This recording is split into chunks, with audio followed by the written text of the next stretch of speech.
नमस्कार बंधुगण आमे शुणुची श्री नंदकिशोर बड़ंक लिखित कनकलता। ये तो अच्छा संस्कारक खाइला बेले भी संस्कार चर्चा यार परिणाम किपरि देखा जाऊ। ऋषि इमर्सन कहिचंती काव्य लेख, नाटक लेख, उपन्यास लेख, कविता लेख, जे पर्यंत चारिटी चक्षुरे प्रीतिर आदान प्रदान न होइछि से पर्यंत पाठकर मन कदापि तन्मय विह्वल होई पारे नाही। आम्भे माने तीनोटी परिच्छेद लेखिगलुणी, एपरि शुभ दृष्टिर कथा लेखिनाहु। न जाणु गल्पर दशा इतिमध्यरे कौन हेलाणी। तेबे जो पाठक माने राजेन्द्रंक शुष्क समाजतत्वर व्यूहभेद करी एपर्यंत पढ़ी आसिचंती से माने स्व स्व धैर्यर पुरस्कार स्वरूप एहीपरि गोटिए मिलन संप्रति देखिबे। जोगकु ब्रह्मा खटंती नाही। जो दिन हरिचंदनंक पिलामाने आखंडलमणि दर्शन को जाइथिले से दिन मोतीझर इंद्रजित पाइकरांकर स्त्री लोक माने आखंडलमणिंक आस्थान को आसीथिले। गंगा यमुना सिंधु महोदधिर संगम परी दुई कूलर पुर स्त्री मानकर मिलामिशा कथबार्ता हेला। सद्वंशीय मानकर सदाचरण हेबार कथा। आखंडलमणिंक बीजे आस्थान हरिचंदनंक जमीदारी रे, तेणु तांक वंशर आगे बेलपत्री पादको पाइबार दाबी। राजाधिराजर क्रोड़पति आसिले मध्य आग पाउणा हरिचंदनंकर। आज हरिचंदन वंशीय मानकु बेलपत्री आनी बड़ पंडा देवा बेलकु पद्मावती कहिले पाइकरायंक पुओकु आगे देई आस। सो जातीय सनातन राय गुमास्ता एथिरे टिके विरक्ति प्रदर्शन कले। हेले हरिचंदन होइथिले मंत्रीपणिया करि पारिथान्ते, किंतु पद्मावतींकु किछि कहि पारिले नाही। निजे हरिचंदन पद्मावतींक संगरे बड़ बड़ संकटरे परामर्श करी चलती। एहा गुमास्तांकु अज्ञात नुहे।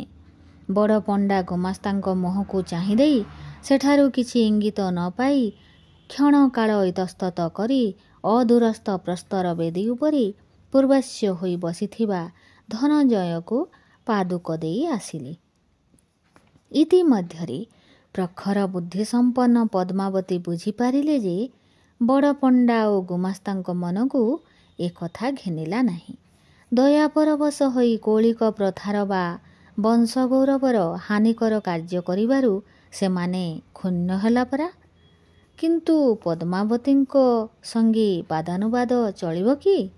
पद्मावतींक मनर भाव एहीपरि कौलिक प्रथा पुरुष मानकर रक्षणीय।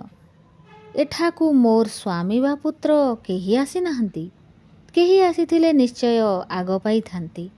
आमे माने स्त्री आम मानकर असार जीवन। मो पुओटी मोर जेपरि एही पुओटी तार माँ बापार सेहीपरि। पाइकरांक वंश संगरे तांकर दूर संपर्क थिला। पिलाटीर सद्गुण ओ योग्यता विषय से पूर्वरु अनेक कथा शुणिथिली। आजी तांकु देखि से पुत्रवत स्नेह न करी रही पारिले नाही।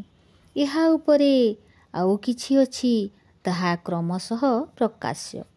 पुरुष माने जुक्ति तर्क विचार सिद्धांतरे कार्य करती।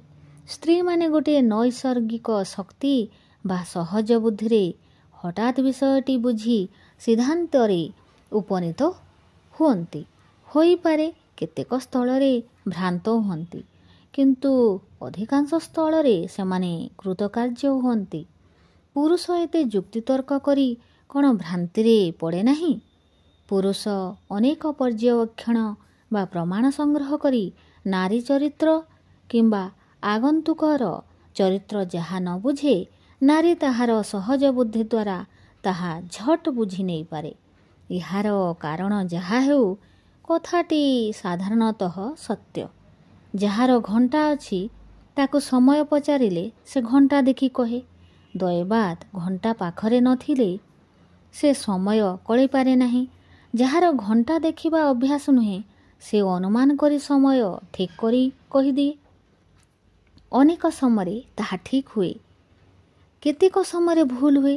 ଘଣ୍ଟା କି ସବୁବେଳେ ଠିକ୍ ରହେ? ପୁରୁଷମାନେ ପ୍ରମାଣ ଭୂୟଦର୍ଶନ ଉପରେ ନିର୍ଭର କରନ୍ତି। ଗୃହ ନିବଦ୍ଧା ନାରୀମାନଙ୍କର ସେ ସୁବିଧା ବା ଅଭ୍ୟାସ ନଥାଏ। ସ୍ୱାମୀ, ସ୍ତ୍ରୀ, ପୁତ୍ରବଧୂ, କନ୍ୟାର କଥା ନାରୀ ଯେପରି ଜାଣେ, ପୁରୁଷ ବୋଧହୁଏ ନିଜର ସ୍ତ୍ରୀ ପୁତ୍ରାଦିଙ୍କ କଥା ସେତେ ସହଜରେ ଜାଣିପାରେ ନାହିଁ। ଏହାର ଆଉ ଗୋଟିଏ କାରଣ ଅଛି ଯେ ଯାହାକୁ ଆନ୍ତରିକ ସ୍ନେହ ବା ପ୍ରେମ କରେ ତାହାର ହୃଦୟର ଭାବ ସେ ନିଜ ହୃଦୟରେ ସ୍ୱଇଚ୍ଛା ଭାବରେ ପ୍ରତିଫଳିତ ଦେଖେ।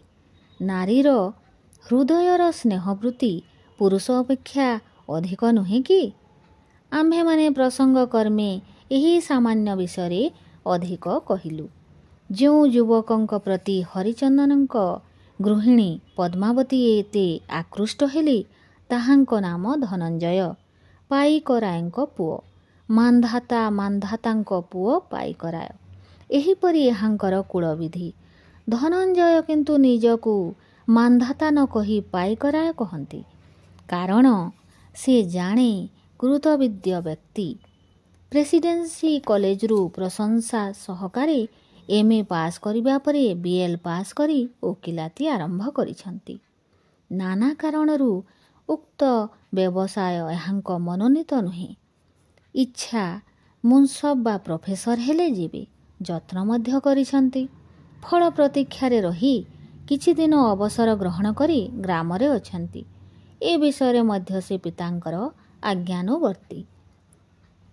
ପିତା ତାଙ୍କର ବିବାହ ବୟସ ଜାଣି ଡକାଇଛନ୍ତି।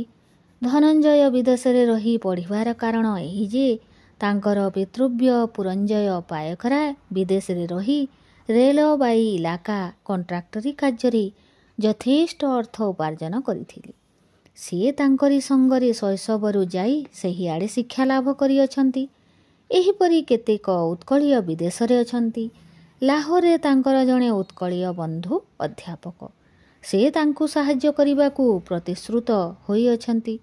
ଉତ୍କଳ ପତିତ ବୋଲି କିଏ କେଉଁଆଡ଼େ ଅଛି ଜଣାପଡ଼ୁନାହିଁ।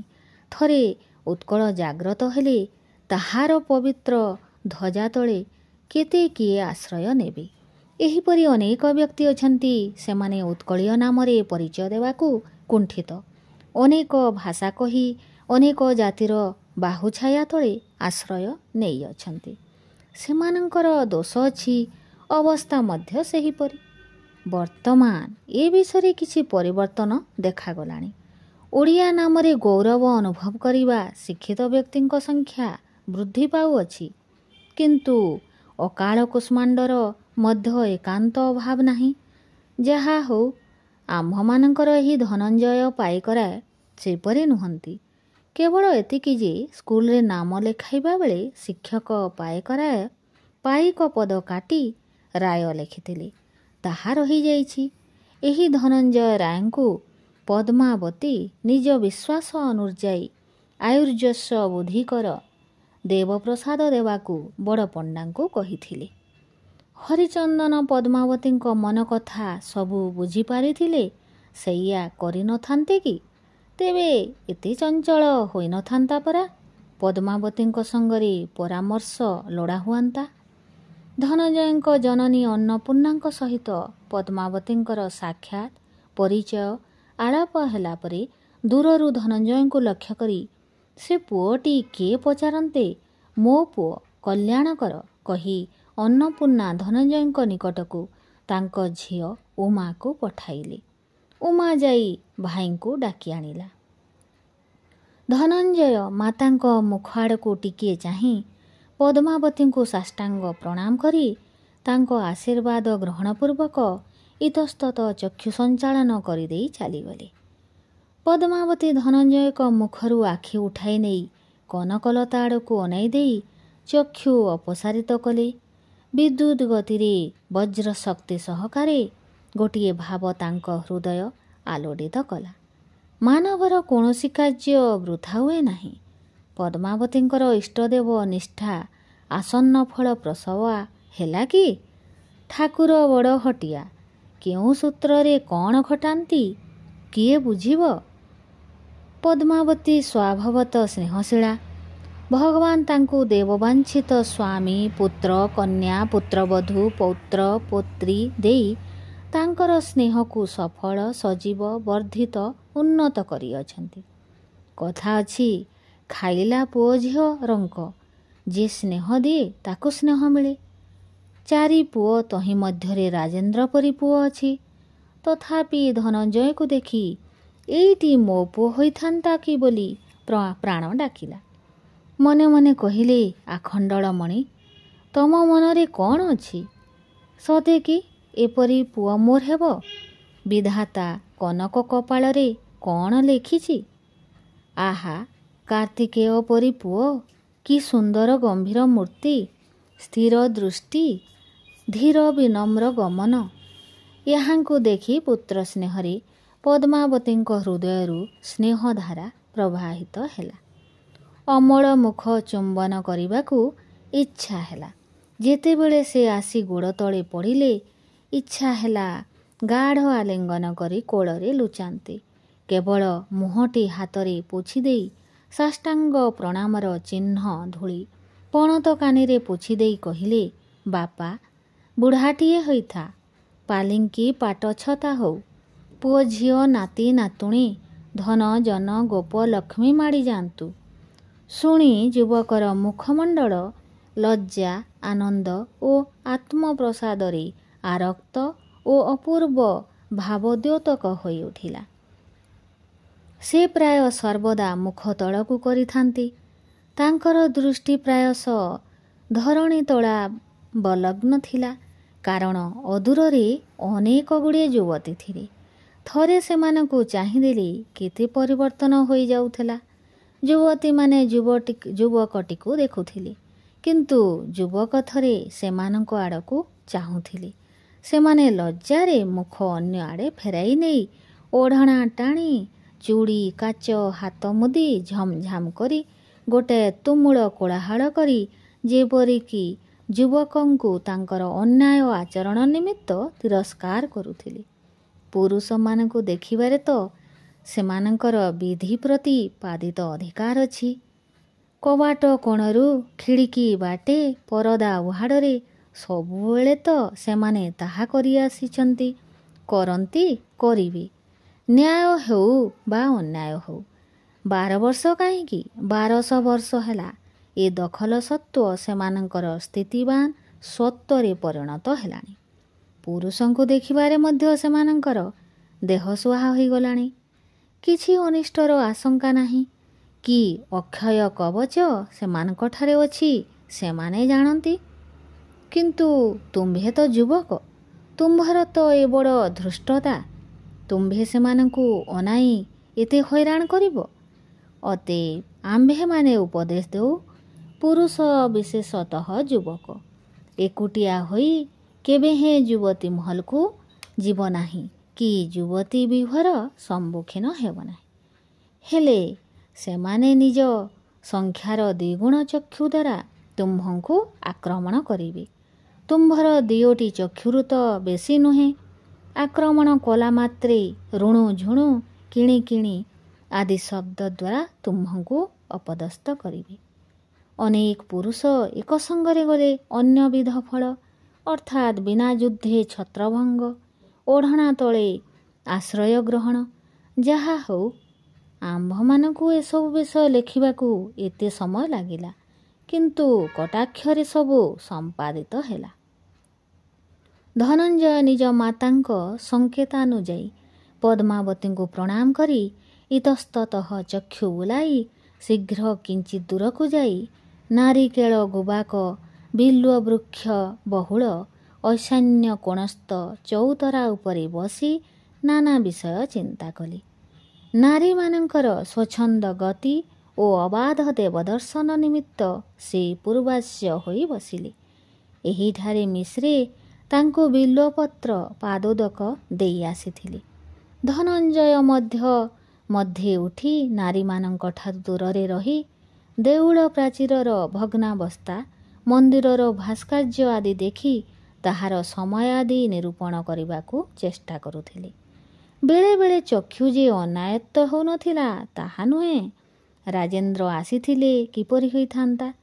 ପ୍ରତ୍ନତତ୍ତ୍ୱ, ପ୍ରଣୟତତ୍ତ୍ୱ, ପରିୟଣ ତତ୍ତ୍ୱ ସବୁଥିରେ ସୁବିଧା ହୋଇନଥାନ୍ତା କି? ବାସ୍ତବିକ ରାଜେନ୍ଦ୍ରଙ୍କର ଆସିବା ଉଚିତ ଥିଲା। କିନ୍ତୁ ଏ ଜଗତରେ କି ସବୁବେଳେ ସବୁ ଉଚିତ କାର୍ଯ୍ୟ ହୋଇଥାଏ? ହରିଚନ୍ଦନ ଓ ପାଇକରାୟ ଦୁଇ ବଂଶର ପୁର ମହିଳାମାନେ ଏକତ୍ର ମିଳିମିଶି ହସଖୁସି ହୋଇ ଏକତ୍ର ବସି ଭୋଗ ପାଇ ମହାନନ୍ଦରେ ଖରା ବେଳଟା କଟାଇଲେ। ଏହାରି ମଧ୍ୟରେ ଦିଓଟି ପ୍ରାଣରେ ଘୋର ବିପ୍ଳବ ଘଟିଗଲା। ଏହାରି ଧକ୍କା ସ୍ନେହମୟୀ ପଦ୍ମାବତୀଙ୍କ ହୃଦୟରେ ଲାଗିଥିଲା। ତାହାର ସଂକେତ ବୁଦ୍ଧିମାନ ପାଠକ ପାଇଅଛନ୍ତି। ଯେତେବେଳେ ଧନଞ୍ଜୟ ପଦ୍ମାବତୀଙ୍କ ପଦତଳୁ ଉଠିଲେ ଓ ପଦ୍ମାବତୀ ଯେତେବେଳେ ତାଙ୍କ ମୁଣ୍ଡ ଆଉଁସି କପାଳରୁ ଧୂଳି ଝାଡ଼ି ଦେଇ ଆଶୀର୍ବାଦ କଲେ, ଧନଜନ ଗୋପଲକ୍ଷ୍ମୀ ମାଡ଼ିଯାଆନ୍ତୁ, ସେତିକିବେଳେ ତାଙ୍କର ଚତୁର୍ଥ ଆଶୀର୍ବାଦଟି ମୂର୍ତ୍ତିମନ୍ତ ହୋଇ ଧନଞ୍ଜୟଙ୍କୁ ପ୍ରାପ୍ତ ହେଲା କି? ଧନଞ୍ଜୟ ଚକ୍ଷୁ ଫେରାଇ ନେଲା ବେଳେ ତାଙ୍କର ଚକ୍ଷୁ ଜନନୀଙ୍କ ପଶ୍ଚାତରେ ଦଣ୍ଡାୟମାନ ଜନନୀଙ୍କ ଅପରୂପା କନକଲତାଙ୍କ ଚକ୍ଷୁ ସହିତ ମିଳିତ ହୋଇ କଟାକ୍ଷରେ ଅପସାରିତ ହେଲା। ସେହି ନିମିଷେ ମାତ୍ର ଅପାଙ୍ଗ ମିଳନ ସଙ୍ଗେ ସଙ୍ଗେ ବିଦ୍ୟୁତ୍ ପ୍ରବାହ ଉଭୟଙ୍କ ସମଗ୍ର ଶରୀର ଆଲୋଡ଼ନ କଲା। ସେ ବିଦ୍ୟୁତ୍ ବେଗ ପଲକପାତ ସମୟରୁ ଅଧିକ ସହିବା ଶକ୍ତି କାହାର? ତେଣୁ ସବୁବେଳେ ସ୍ୱତଃ ଦୁଇ ଚକ୍ଷୁ ଯୁଗ୍ମ ପରସ୍ପରଠାରୁ ସମ୍ଭୃତ ହେଲା। କିନ୍ତୁ ଏ ବିଦ୍ୟୁତ୍ର ନୈସର୍ଗିକ ଶକ୍ତି ଏହି ଯେ ଏହା ଦୃଷ୍ଟିକୁ ଅଲଗା କରାଇ ଦେଇ ପୁଣି ଓଟାରେ। ତେଣୁ ପ୍ରଣୟୀ ପ୍ରଣୟନୀ ଧରା ପଡ଼ିଯାଆନ୍ତି। ଅପାଙ୍ଗର ପୁନର୍ମିଳନ ହେଉ ନ ହେଉଣୁ ଧନଞ୍ଜୟ ସ୍ଥାନାନ୍ତରକୁ ଗଲେ।